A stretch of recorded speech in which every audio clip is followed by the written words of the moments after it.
the application process was incredibly long and onerous. A lot of parents dropped out during it. When they wanted to hear back, it would take months for them to hear whether or not they were eligible. Customer service was not existent. There were data breaches on the platforms. There weren't a lot of vendors in the marketplace. And so after seeing that over in state after state, I realized that I think there's a better way to do this. Welcome, friends, to another episode of Obviously the Future, the show that explores the massive trends that'll shape our world in conversation with the trailblazers, the nonconformists, and the hidden experts who are building tomorrow, today. Who's joining us here today, Caitlin?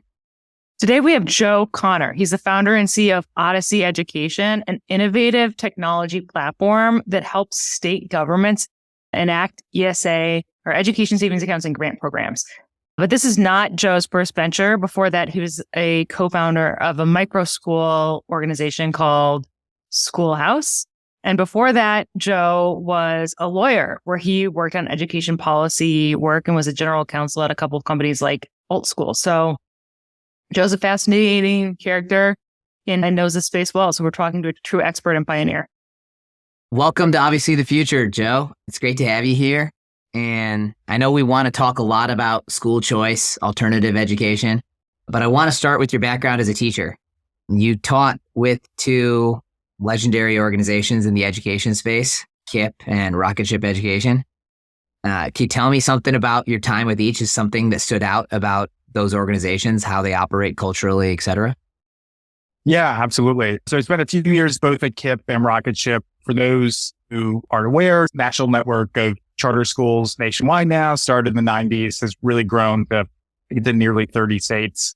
And I think the thing that I realized at KIPP was for education organizations, whether that's a school or a school district or an EdTech startup, how important the mission is. At KIPP, we were always 100% clear about what it is that we were trying to do there, which was make sure that kids had the tools in the background that allowed them to apply, to go to college, and to graduate from it. And that was really the focus. And almost everything that we did, from setting up the schedule, which had extended school time during the day and an extended school calendar. So there was an abbreviated school period for summer, to what type of curriculum we did, to the parent outreach, was all really driven by that goal. So I think that was something that really resonated with me from my time at KIPP. And then after a few years at KIPP, transferred to Rocketship, was actually recruited by them, moved to the Bay Area. And Rocketship had actually come out of KIPP in some ways. At the time, they were referring to themselves as KIPP 2.0, a little bit of KIPP plus kind of some technology layered on top of it. And I think the most important thing I realized from Rocketship was how important parental involvement is. So KIPP had kind of, I think, pioneered what some good teachers and school districts had figured out, which was that parental involvement is key. There's a lot of studies that back that up. And then Rocketship had really taken it one step further. And a good example of that is I had about 66 kids across two classes that I was teaching. And it was an expectation for me and every other teacher at our school, Rocketship Mateo Shidi, that we would actually go and visit the homes of every student. And so we did that on our own time, after school, on the weekends, whenever we could fit it in. And it really did lead to an incredible amount of parental engagement, because once parents knew the teacher, they were familiar with them, it really just made difficult conversations and communication that much easier about the student. So both fantastic organizations, still around today, still doing great work. And those are some of my takeaways from my time there. Arvin and I actually invested in the African version of Rocketship. So we're very familiar with That's the one in South Africa, right? Yes. And one thing, we spent some time with both Scott Hamilton, who's one of the founders of KIPP, and Preston, who's the founder of Rocketship. And what always has stood out to me from the outside is how both seem to be ready and willing to acknowledge where they're falling short. And it's really nice to see. It's not like a focus on your laurels of how you're beating the current system. I heard some story about KIPP, how they were getting kids into college very successfully, but then the dropout rate was a little too high. And so then immediately just became a part of the mission and focus to say, okay, now it's not just getting them into college, but how do they graduate and how do we set them up in this phase? It's just, I really appreciate that sense of the relentless pursuit of more. And I think both organizations really reflect that. Yeah, KIPP had a great, and I think they still do it, annual report that comes out every year. And some of the things that they track are high school graduation, college matriculation, college graduation. And the early numbers on that, because I was there when they released them in partnership, I think, with Mathematica, were not at all impressive. I think they had maybe managed to double the rate of low-income kids going to college, but that wasn't really their goal, right? They wanted to increase it much further beyond that. And that transparency led them to do a lot of different things, which is they moved away from just the middle school model, which is what they had started as, to going into early education, to going into high school education, providing wraparound services. And yeah, I think Rocketship as well, they're exemplars of just being really transparent with data. And I think especially in the education sector, usually that's not the case. People try to hide their data. Do you have any stories from your time teaching that opened your eyes to the possibilities for alternative education, like very different models of schooling? Yeah, I think KIPP and Rocketship were both focused on low income urban communities who basically had been left behind by the local school district in many cases. And so I think what I saw there was that type of model, which at the time was referred to as no excuses, worked well for probably a majority of those families who were there. But even then, KIPP and Rocketship, and I'm sure the founders would admit this, didn't necessarily work for every single family. And so there were families that on an annual basis would have to go and find another option. Even though this had been a school of their choice, they had opted into it, applied, and gotten accepted.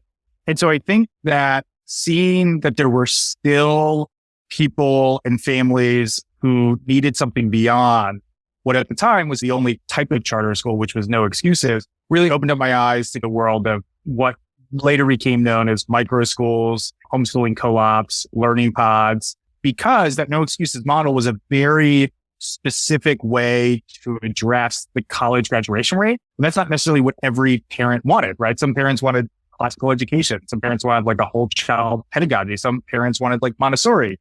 And there weren't really a lot of those options available through public charter schools, because what had happened was every state passed these laws and any charter school could open. But what the regulators became very good at was analyzing and approving a certain type of charter school. And that was basically, is this a no excuses school? Is it an achievement first, uncommon, success, KIPP, et cetera? And there were all of these different models that geographically focused, but basically at their heart were the same thing, which is they'll do whatever it takes to get a kid to and through college. And then other alternatives, right? If you wanted to open up a classical one, if you wanted to open Montessori, always had trouble both getting through the regulatory approval process, but also actually attracting funding, because the KIPPs and the successes were well funded by prominent national philanthropic organizations. And those other ones fell by the wayside. And so one thing that I'm really excited about in our current work in the private school choice sector is that there have been, I think, just a huge variety and diversity of different options, right? You can see everything from private micro schools to Christian schools to Jewish schools, Islamic schools, Montessori, Reggio Emilia. There's this wide variety. And that's something that's very different than I think the time I spent in the charter sector. Yeah, it makes sense. There was one alternative, and now that has created demand for many alternatives to even that alternative.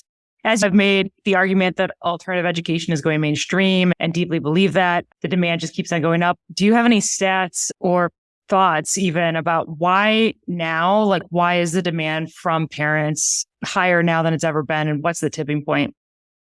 Yeah, there's lots of stats I can provide. I think one of the most jarring is here in New York City, where I'm located. And New York City DOE has lost roughly 12% of its school enrollment in the past 5 years. New York City is largest city in the country. It has the largest school system. And so that's 120,000 kids who have went elsewhere. And there has been some research done by Stanford University that found that 14% of the kids who left between 2019 and 2020, this is now nationwide, went to private schools. Another 26% switched to homeschooling. Homeschooling, if you look at a chart of it, is increasing year over year.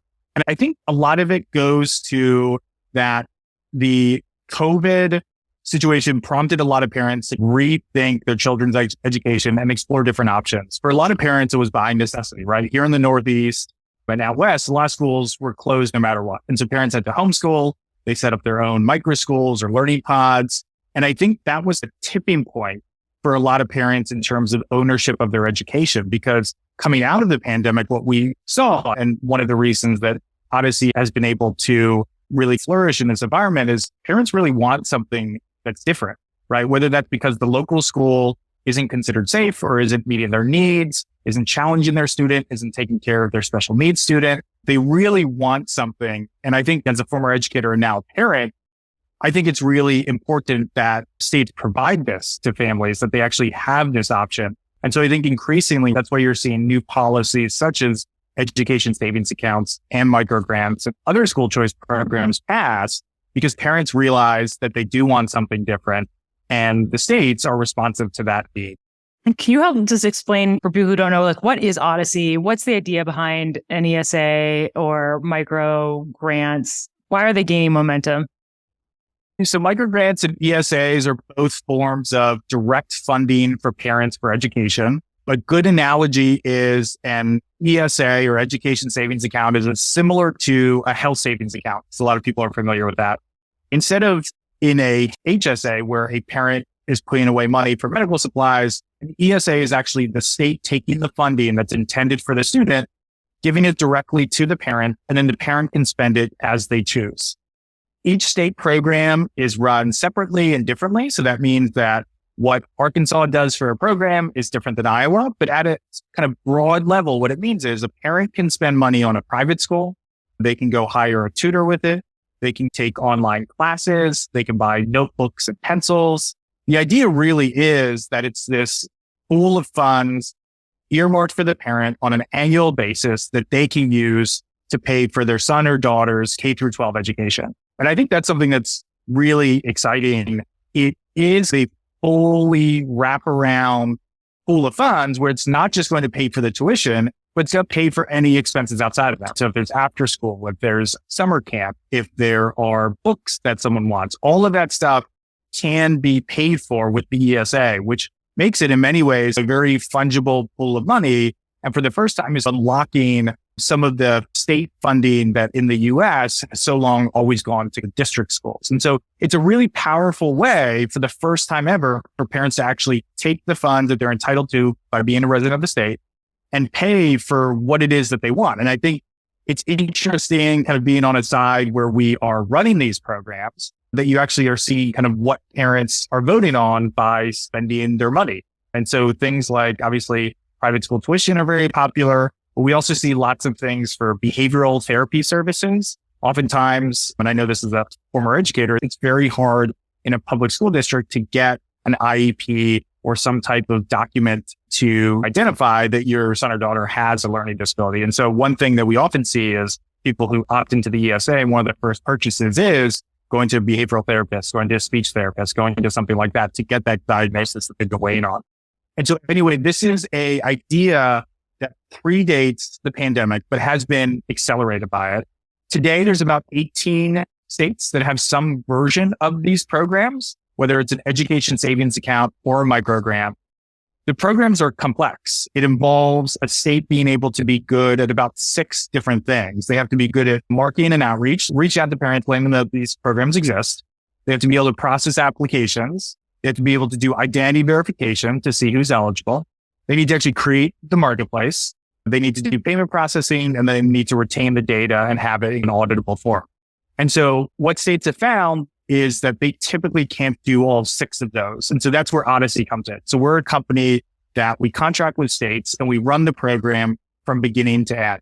And I think one of the biggest differentiators of Odyssey from other players in this space is that we provide software, but we also actually staff the programs. And so the cost to the state is literally just the cost that they pay to us. There's no other additional or hidden fees on that. And we make sure that we limit any costs that are passed along to parents. And so we really try to be great partners to the states when we're running these programs. So that's a quick overview of the sector, what Odyssey does. So how did you identify this as the pain point that you were positioned to solve? So I think my background made me uniquely qualified for it. We talked about it a little bit, but I've been a teacher. I led a school. I started my own network of schools, actually. Also worked as an attorney in the education space. And increasingly what I saw was that parents wanted more and more choice, and that parents were increasingly opting out of traditional schooling methods. And while I was running my own network of micro schools, we were in 10 states, and we started to try to access some of these ESA programs that were very early on at the time. And what I found was that there was a big disconnect between the policy as it was written and intended to be carried out and how it was actually implemented, which meant that when parents went to sign up for the programs, the application process was incredibly long and onerous. A lot of parents dropped out during it. When they wanted to hear back, it would take months for them to hear whether or not they were eligible. Customer service was not existent. There were data breaches on the platforms. There weren't a lot of vendors in the marketplace. And so after seeing that over in state after state, I realized that I think there's a better way to do this. And so started really for the first 6 months of the company, just by talking to parents and vendors and state administrators who ran these programs, learning what their pain points were, and then got together a small team to build a platform that we thought could solve a lot of these issues. And then we're successful in our first state. And since then have grown to 3 states nationwide and are looking to grow more. Can I ask a naive question here? You mentioned the first of the 6 things is the marketing and outreach. When the states pass this, why do they care? Are they agnostic? What is the state's incentive to drive parents to this as an option? Yeah, so I think this is a good point where there's a separation between the legislators who are advocating and pushing for these types of programs because they think it's the right thing for parents who are supporting it. And then during implementation, where it usually gets put into some type of agency or state board, when there's a official or a handful of officials who are tasked with carrying it out. It's really important, like any program, that parents are aware of these programs so that they do have options. And so we are most successful when we do have officials at the state level who really care about the fact that they want this program to be successful. They want it to enroll a large amount of students. And so usually that's when we get called in. And I think an early indicator of our success has been in Iowa. We launched just a couple of months ago, and we had nearly 30,000 applications, and they were only really predicting a handful of applications in the first year.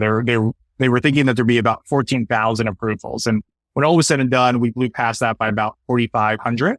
We were over 18,500 approvals. And one of the ways that we were able to do that was marketing and outreach to school groups, to private schools, Catholic dioceses, parent groups in the days leading up to it. I actually personally ran, I think, 20 trainings for parents and everyone in the days leading up to it, making them aware of it, literally walking them through the platform from beginning to end so they weren't worried. They had all the information that they needed about it. And then we designed an application process that was as easy as possible. So the whole thing took about 5 minutes or less for a parent to sign up. The standard for a lot of these programs is they put the burden on the parent to prove that they belong in the program. And we always flip that on its head, which is we think that basically every parent is eligible and all we need to do is prove it. So what happened is that parents are able to apply for the program, get approved, and then we actually did real-time identity verification by utilizing access to a state database that we were able to gain in Iowa. And so what that meant was that instead of parents finding out in 30 to 60 days whether or not they've been approved, parents found out in less than 1 second, typically. And so they were, as soon as they were able to submit the application, we were able to confirm whether or not they were a resident of that state and whether or not they met the income threshold that was relevant. And so that type of setup, which honestly in most other industries would be standard by now, really allowed us to grow the program pretty dramatically in the first year. And although I haven't confirmed this, I do believe it's probably the biggest ever first year launch of the program. Typically, it takes a program 5 to 6 years to get to those types of numbers. That's certainly what we saw in Arizona. So that's, I think, something that's really exciting. Yeah. I think that's amazing. And it's just, it makes such a difference to the public when instead of being like, oh yeah, use this platform and 2 weeks later, you'll know whether you're approved. 1 second. That is unbelievable. Yeah. Yes. Absolutely. And we're excited for it to become the standard nationwide. But it's one of those things where we really think that there is a space in ESAs for kind of a tech first vendor like ourselves. And that's what we're going on. So we've built this incredible identity verification feature We also have a marketplace that has been built by people who have built well-known e-commerce platforms like Stitch Fix and Gilt. And so we really are trying to build a technology user experience that feels more what people are used to with Amazon and less like going to the DM. Yep. Wait, so let me ask, you've mentioned a couple times the parent demand for choice. Yeah. How does this cut along political lines? So is this a red or a blue issue, both from a legislative standpoint, but also from a parent standpoint? Yeah. So from a parent perspective, it surprises a lot of people that this is actually one of the few things that has bipartisan support. So independents, Republicans, and Democrats overwhelmingly support education savings accounts. Usually it's actually the top form of school choice that they support, all over vouchers, over tax credit scholarships, over charter schools. And so it's a very popular form of school choice. Now, politically, where people are currently aligned, it typically is a Republican conservative issue, but I think that is beginning to change. One of the key things on this and why I'm optimistic, I'll give you kind of, I think, three reasons. The first is that historically, there's always been an appetite for school choice in the Democratic Party. Democrats for education reform and other prominent Democrats, including President Barack Obama, supported charter schools only 10, 15 years ago. Cory Booker was another prominent supporter of them. I think there's still an ability to be able to revive that coalition. Number two, there is the fact that for the first time in 40 years, education is actually no longer a trusted issue for Democrats. Voters now trust Republicans. And so I think that this is something that Democrats are increasingly becoming aware of, something that for a very long time, they were trusted, domestic policy issues. And now I think it has kind of flipped. And I think there's been some resentment about what happened during COVID. I think there's questions about the accountability of all the federal funding that went to the states and the school districts. And so I think that there are some Democrats who are realizing that and reassessing their view on this. And then third, at the end of the day, it is a very politically popular program. And so even if there's a party that doesn't necessarily want to pass it, it's hard to really argue with poll after poll that comes out that does support that not only Republicans and independents like it, but that Democrats actually do like it. I was going to say, and it's just clear that parents are voting with their feet as well and willing to change states and move districts. That's become such an important issue. We talked about New York City DOE, right? Yeah. Exactly. Whether or not they want to change or not, parents are already changing what they want to do with their kids. If you were to have to steel man the argument against education savings accounts, is there any principled stand about what the potential risks are or downsides? I think that like a lot of new policies, there are unintended consequences of them. So I think that there's a reasonable question to be asked that as ESAs increase, what happens to students in public schools, right? If public schools are going to have to make cuts, the goal of ESAs is not necessarily to destroy public school districts. And I think any type of conversation about schools, including ESAs, needs to take into account that we need to support both school choice programs like ESAs as well as school districts. And I think that in a lot of places, as ESAs rise, that will be a perennial issue that comes up. I think Arizona and Florida have both shown, they have two of the longest programs running in the country, that there is room for both. And the really interesting thing I always try to remind people is that parents in those states aren't necessarily policy experts. So when they're picking a school, they're not saying, I want the ESA, or I want the charter, or I want the public district, I want the magnet. It's St. Albert's, or I want Great Hearts. They're picking the school for the reasons the parents traditionally pick it, which is that there's something about the curriculum. They appreciate the teachers. It's a nearby local school. It's safe. And so in those places, there's actually a full market where parents regularly, sometimes on an annual basis, are switching schools, doing what's right for one kid, maybe what's different for the second kid. And I think that's really exciting. But I think that's an issue. And then I think there's a lot of issues that come along with historically the federal government especially with disabilities and low income students has played a role through the Title I programs as well as IDEA. And students who are going into education savings accounts won't necessarily have access to those.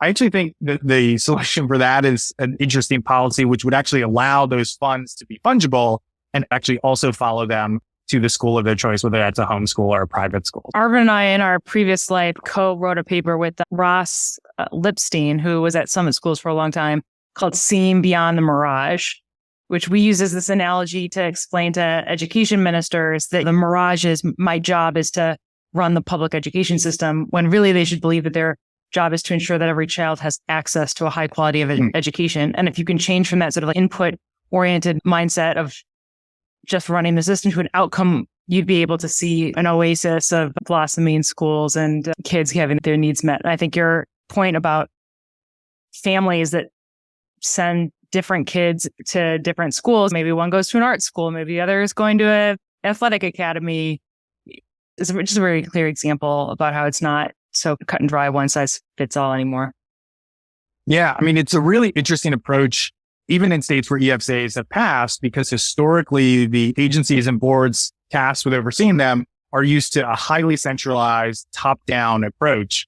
And even in states where there's a lot of support for this, officials in the state government, as they get used to the idea that the parent actually gets to pick exactly where they go to school with their funds, and then they get to pick if they have money left over after, they can go over here and they can buy behavioral therapy session. And so it is actually an interesting thing where when these programs are passed, they're not turned on overnight. And there's certainly an implementation and an adjustment period for a lot of these programs. Yeah. And speaking of the outcome or the results, what outcomes do you actually get for students? Are there efforts as people scatter around these various options from homeschooling to micro schools to behavioral therapy, what bang for your buck you're eventually getting? It's still, I'd say, early days for a lot of these programs, but for some private school choice programs, there have been some studies done that do show demonstrated significant academic progress for students who opted into these programs. There's certainly, I think, a lot more that can be done in that area.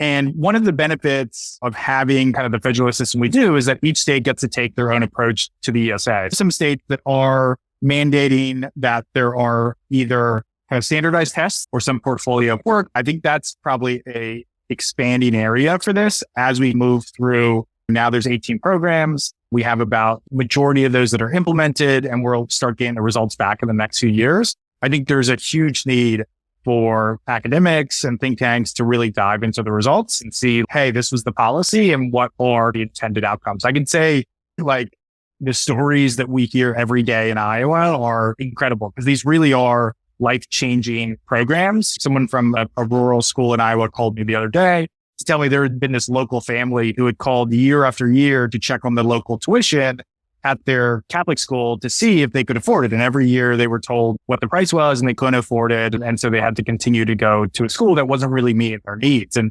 this year, for the first time, when they found out that they were accepted, they called the school in tears because they were so happy. And it really was giving them a choice where before they didn't have that.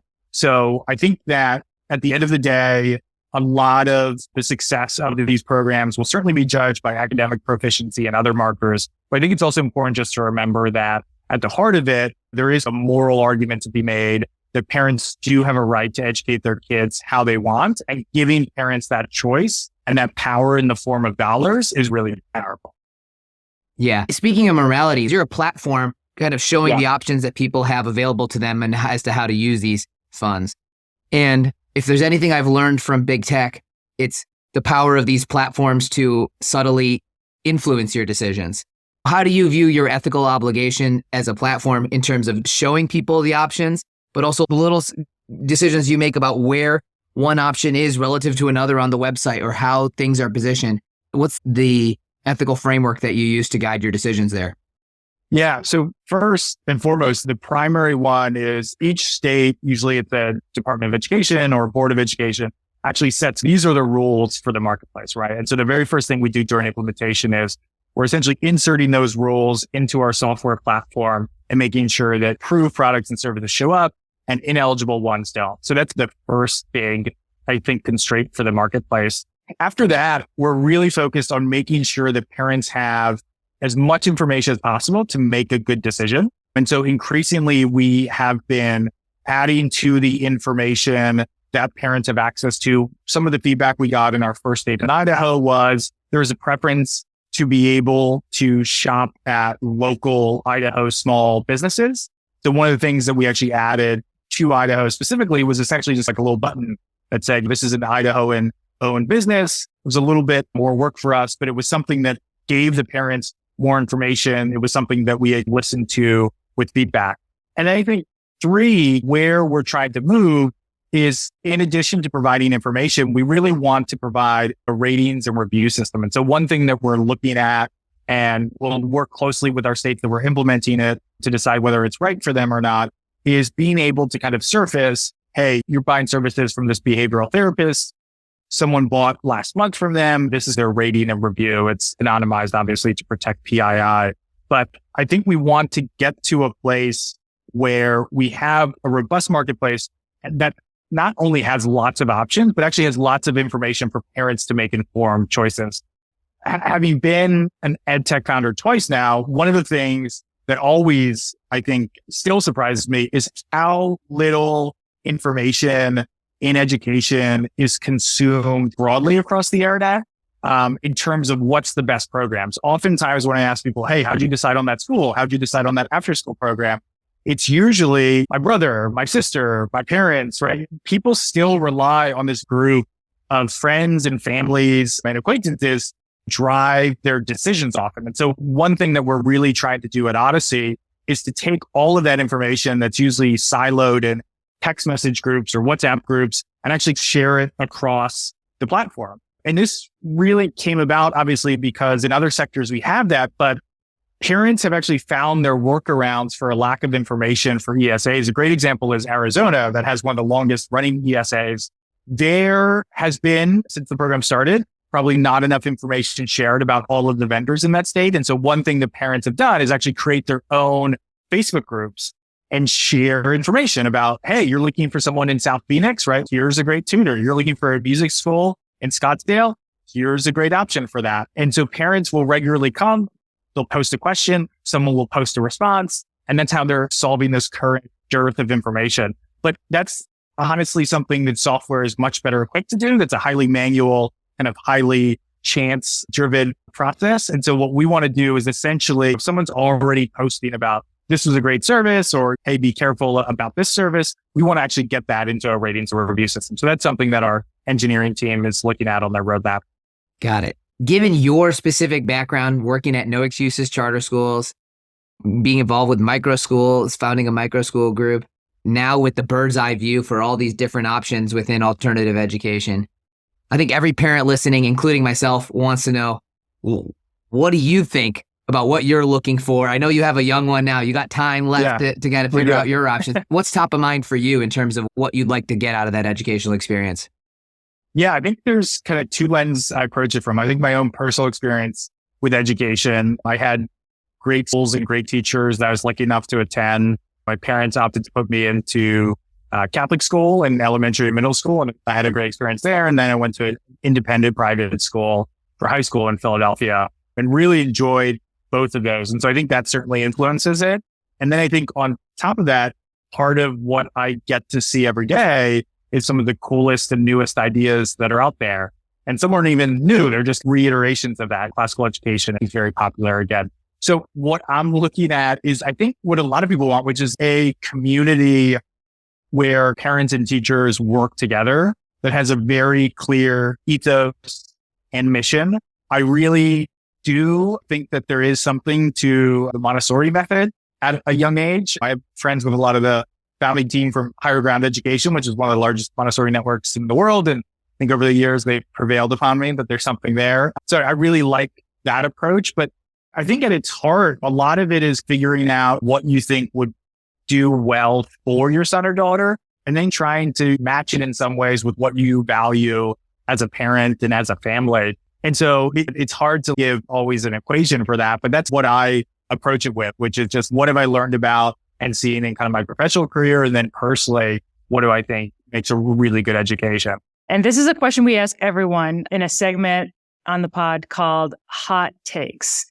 So this is called Obviously the Future. And we talk to visionaries like you who are not just describing future trends, but building it. What are some things that you see that are obviously the future that'll be dramatically different in the next decade that you think most people don't see?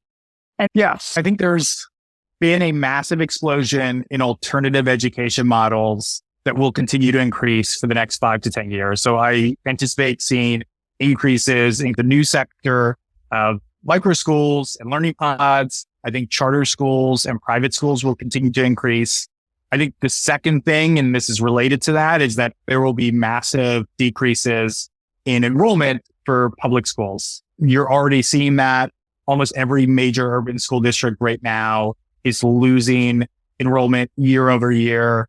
Los Angeles, Chicago, New York City, even Austin Independent School District, which I actually think is one of the most interesting. Austin's kind of known as a boom town in terms of the population increasing, but AISD has actually decreased year over year. So there's clearly something that's happening that's not just demographic driven. In some cities like New York, it is in part driven by demographics, but I think also, as we've talked about, parents are definitely voting with their feet. They're choosing alternatives.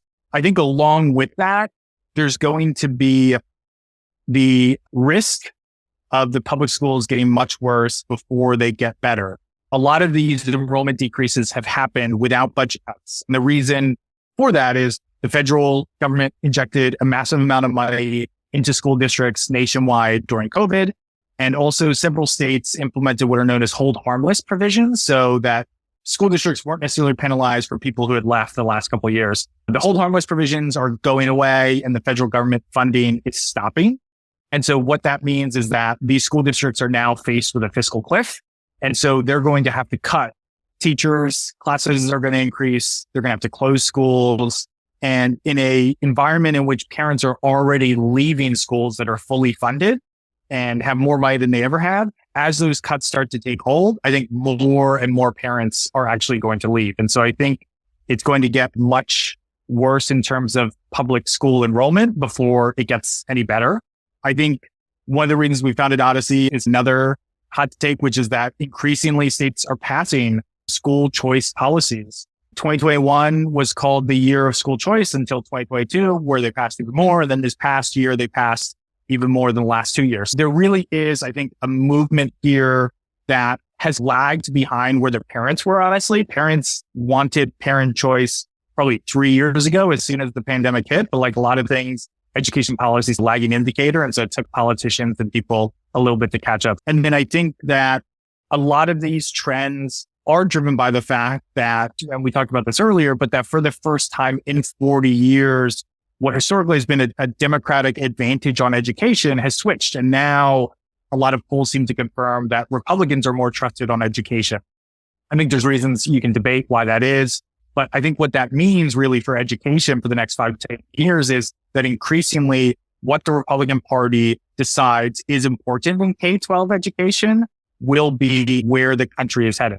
And so I think that means certainly more school choice programs pass. I think also there will be more things like parental rights bills and curriculum transparency bills, because that also seems to be a focus for Republicans. Those are a few intersecting things, but that's something that I think about a lot. One follow-up on that is, do you think that this goes global?